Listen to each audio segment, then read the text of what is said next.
Bugün çok derin, çok kadim bir konuyu birlikte inceleyeceğiz. Karmalardan kurtuluş ve teslimiyet. Hayatımız boyunca yaptığımız seçimler, düşünceler, niyetler ve eylemler bize geri döner. Buna karma diyoruz. Ama bu sadece bir cezalandırma ya da ödüllendirme sistemi değil, aslında öğrenme ve uyanış yoludur. Karma bize kim olduğumuzu, neyi dönüştürmemiz gerektiğini gösteren bir aynadır ve bu aynadan özgürleşmenin yolu teslimiyettir. Birlikte şunu düşünebiliriz: teslim olmak vazgeçmek midir, yoksa ilahi düzenin akışına güvenmek midir? Karma nedir? Karma, Sanskritçe'de eylem demektir. Her eylem, her söz ve hatta her düşünce bir iz bırakır. Bu izler bizim bilinçaltımızda tohum gibi saklanır ve zamanı geldiğinde filizlenir. Bazen bu tohum hemen büyür, bazen yıllar sonra, bazen de başka bir yaşamda. İşte yaşadığımız tekrar eden döngüler, çekildiğimiz insanlar, benzer olaylar hep bu karmanın ipuçlarıdır. Örneğin sürekli reddedilme deneyimi yaşayan biri aslında kendi içindeki değersizlik karmasıyla yüzleşiyordur. Sürekli kayıplar yaşayan biri bağlılık ve teslimiyet dersini öğrenmek üzeredir. Karma bize şunu sorar: bu döngüden dersini alacak mısın, yoksa tekrar mı yaşayacaksın? Karmadan kurtuluşun en büyük anahtarı teslimiyettir. Teslimiyet, hayatı kontrol etme çabasını bırakmak ve daha yüksek bir bilincin bizi yönettiğine güvenmektir. Birçok gelenekte bu anlatılmıştır. Örneğin Sufiler tevekkül der, yani çabanı göster ama sonucu Allah'a bırak.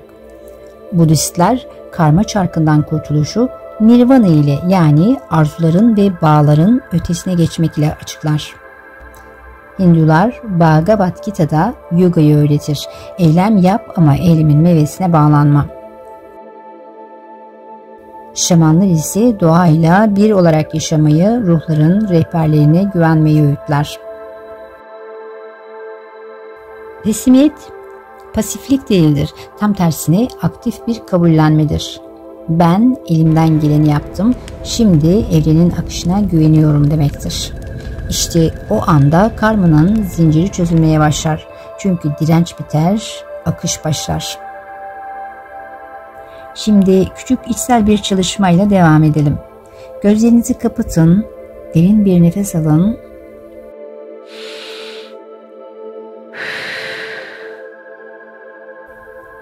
Hayatınızda tekrar eden bir döngüyü düşünün. Hangi olay ya da his size hep geri dönüyor?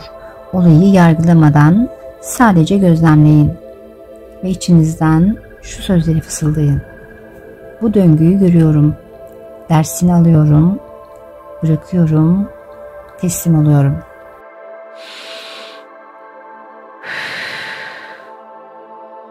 Karma aslında bizi cezalandırmaz, bize öğretir.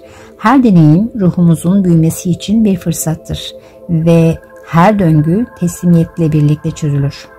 Şunu hatırlayın: karmayı temizlemek demek, geçmişi silmek değil, geçmişle barışmak demektir.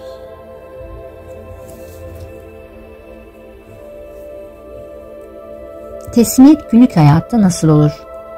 Bir karar verirken kalbini dinlemek ama sonucu takıntı yapmamak. Yaşanan olaylara bu da benim hayrıma olabilir diyebilmek. Zorluklarla karşılaştığında bunda da bir ders var diyebilmek. Dua etmek, niyet etmek ama neticeyi ilahi plana bırakmak. Kendine şu soruyu sor: ben hangi alanda kontrolü bırakmakta zorlanıyorum ve eğer teslim olursam içimde nasıl bir hafiflik olur? Sevgili dostlar, bugün karmaların ağırlığını konuştuk. Teslimiyetin özgürlüğünü hissettik. Kapanışı küçük bir dua ile yapmak istiyorum.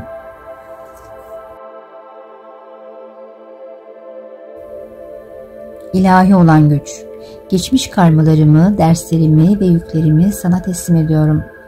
Bana öğretilenleri alıyor, kalbimi açıyor ve özgürleşiyorum. Hayatımın akışına güveniyorum. Ben teslimiyetimle özgürüm. Derin bir nefes alın, verin